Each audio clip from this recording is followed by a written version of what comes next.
আসসালামু আলাইকুম। আপনারা সবাই কেমন আছেন? আশা করছি সবাই অনেক অনেক ভালো আছেন। আপনাদের দোয়ায় আমিও অনেক ভালো আছি। আপনাদের সাথে নিয়ে এখন আমি আমার দুপুরের রান্নাটা শুরু করি।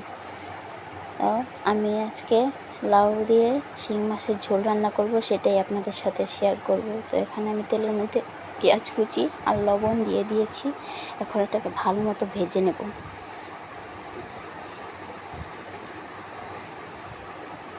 আমার পেঁয়াজ ভাজা হয়ে গেছে। এখন এটার ভিতরে কষানোর জন্য পরিমাণ মতো পানি দিতে হবে।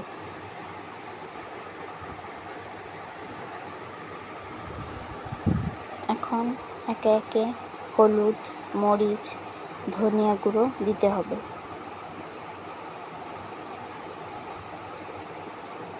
এর মাঝে আপনাদের বলে রাখি, আমি ইউটিউবে নতুন চ্যানেল খুলেছি। এখানে প্রতিদিন আপনারা ভালো ভালো ভিডিও পাবেন। যদি আপনাদের ভিডিওগুলো ভালো লাগে তাহলে প্লিজ লাইক, কমেন্ট, শেয়ার করে সাবস্ক্রাইব করে আমার পাশেই থাকবেন। আর বেল আইকনটি অল করে দিবেন, আমার ভিডিও নোটিফিকেশন সবার আগে যেন আপনার কাছে পৌঁছায়।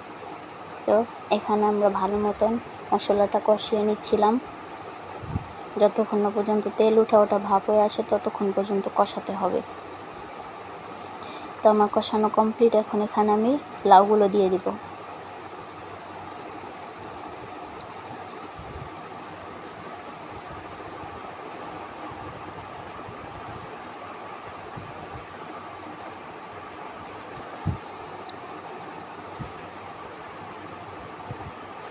আমার লাউগুলো দেওয়া হয়ে গেছে। এখন ভালো মতো মশলার সাথে এগুলোকে মিশিয়ে নিতে হবে।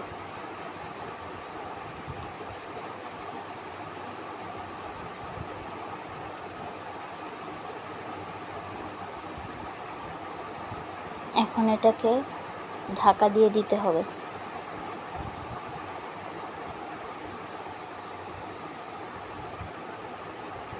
তো এখানে আমি আপনাদের আবারও বলে রাখি যে আমি নতুন ইউটিউব চ্যানেল খুলেছি। আমার যদি ভিডিওতে কোনো ভুল হয়ে থাকে তাহলে ক্ষমা দৃষ্টিতে দেখবেন, আমার পাশে থাকবেন, আমার চ্যানেলটিকে সাবস্ক্রাইব করে দিবেন প্লিজ।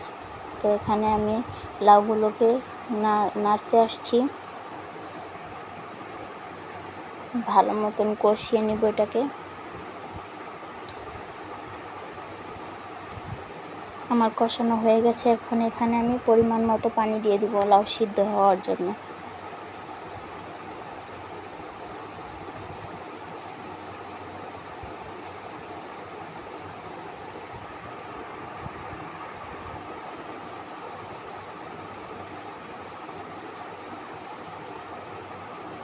তো এখানে আমার লাউটা প্রায় সিদ্ধ হয়ে গেছে।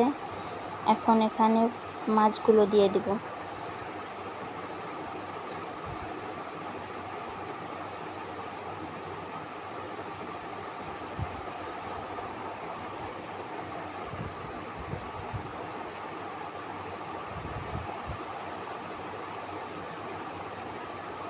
মাছগুলো দেওয়া হয়ে গেছে। এখন ভালোভাবে তরকারির সাথে মিশিয়ে নেব।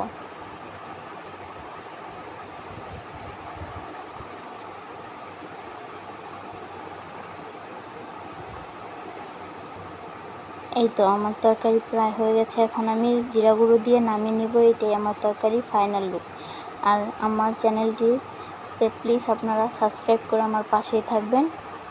আর আপনাদের ধন্যবাদ।